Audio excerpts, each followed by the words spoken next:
عملت عشان تشد بطنك، لا اهو وانا في مكاني صدري فوق. عارف بعمل ايه؟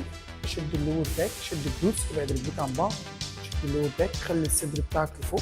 ايوه فضي بقى على كده، فضي الهواء، انفخ، طلع الهواء، طلع الهواء، طلع الهواء. بص بطنك عملت ازاي؟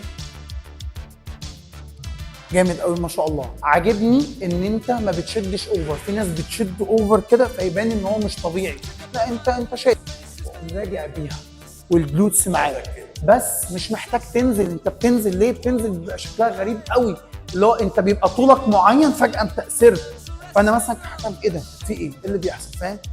عيد تاني. بص وانت جاي كانك بتاخد سحب، اسحب كده على الاخر، الله ينور عليك، اقفل السكابولا، سيبك من كوعك، اللوح في كتفه هو اللي يشتغل. يا جامد، هو ده تحفه.